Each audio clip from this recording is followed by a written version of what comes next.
The purpose of this scenario development project was to envision and understand the possible future regimes for Phoenix local business in the upcoming 25 years. To begin this process, we created a focal question and generated 10 significant trends that impact the actions of producers and consumers, as well as the fundamental role of technology. Next, we interviewed stakeholders in the Phoenix local business system in order to understand their role and thoughts regarding the future. Finally, we created a matrix based on our research that compared the dynamic market influences with the inherent value for sustainability. This matrix was used to explore and explain the plausible future scenarios of Phoenix by comparing the roles of consumers and producers with their either high or low appreciation for sustainability.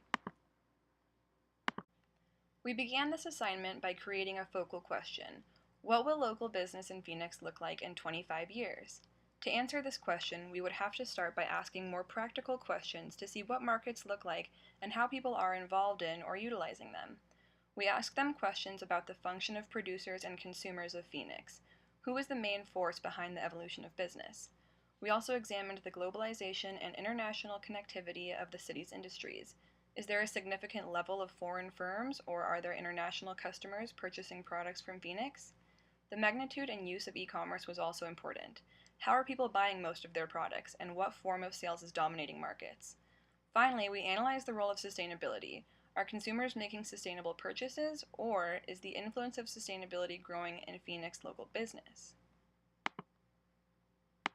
Our interviews and research led us to multiple trends that fell into various categories. There are positive, negative, and option categories. Option means that the outcome is left to the adaptations local businesses take. For example, e-commerce could be a detriment to local business, but it could help them. The Great Transition, generational influences, and city revitalization were our positive scenarios. The transition engaged populations on multiple scales to favor local business. The generational is the current trend of young people creating positive, sustainable impacts. This trend could lead to our revitalization trend and renew the image of our local businesses. The most difficult scenario was globalization, for it negatively impacted and outcompeted with local business. Climate change and cost of transported goods due to oil shortage both reduced consumer traffic and increased the cost of goods, fuels, and maintaining a business or household in the area. The final difficult scenario was a decline in immigration, reducing cheap labor and consumers. Some more options include rapid urbanization and suburbanization, which were opposing ideologies. Urbanization has the potential to improve consumer traffic, but if businesses adapted to suburbanization and mobilized in pursuit of the population, it could improve business, but both could also negatively impact businesses if they do not adapt. We can also connect some of the concepts due to one impacting another. Through the interviews of community members and experts, we desired to assess the major concerns, hopes, and fears of stakeholders involved in Phoenix local business. We began by addressing notable developments observed by our interviewees. The prevalence of e-commerce, growing urbanization, and advances in technological efficiency were prominent. The most significant concerns of our stakeholders were the growing influence on purchasing locally sourced goods and services and the way which these are purchased. In recent years, there has been growing societal pressure to purchase local goods, and at the same time, individuals are finding it more convenient to shop online. The biggest hopes for the future of Phoenix business are the incorporation of business transparency and increased efficiency as a result of advances in technology. Similar to hopes, the biggest fears our stakeholders expressed regarding local business was also a deviation in technology.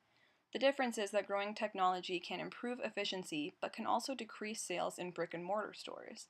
Overall, we found that Phoenix local business is successful through interconnectivity and diversity within markets. This success has been perpetuated from major developments in technology, yet the same technology has been stimulating a regime shift toward online commerce.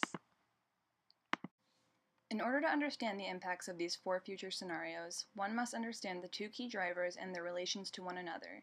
These drivers are the inherent value for sustainability within local businesses and the dynamic market influences. Our group created a matrix to explain the drivers, answer our two focal questions, quickly explain our four scenarios, and also reach our targeted audience.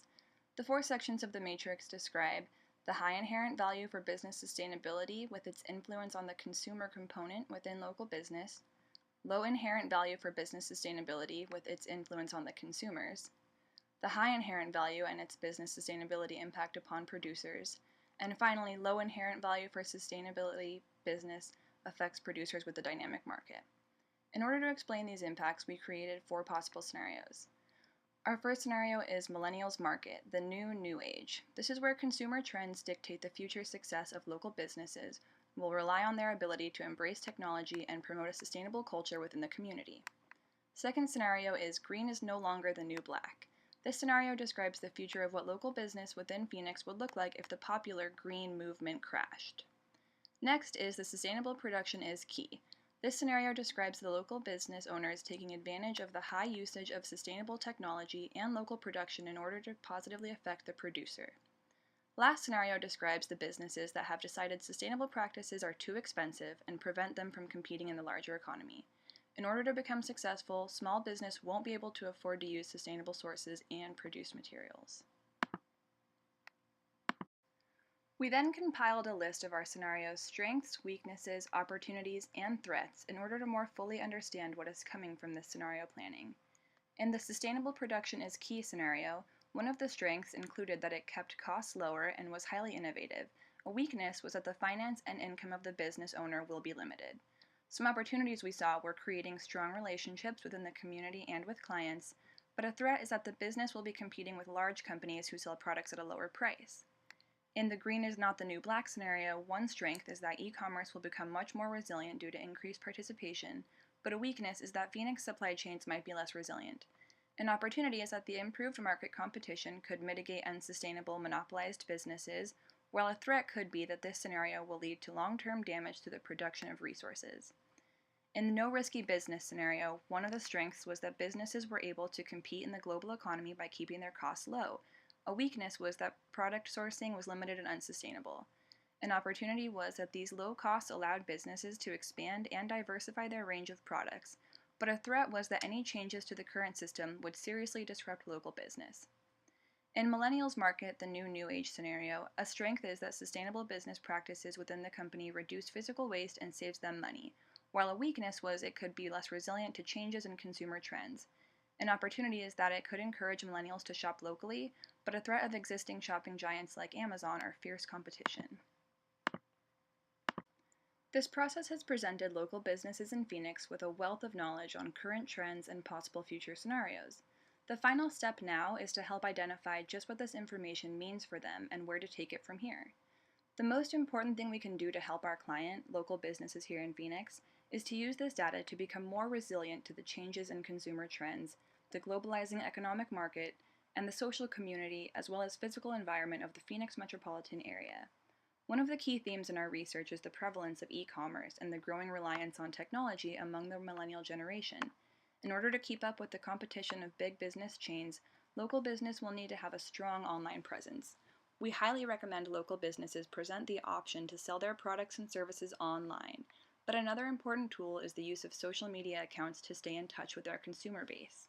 Another noteworthy opportunity for local businesses is to embrace the growing movement to shop small, local businesses rather than big box stores.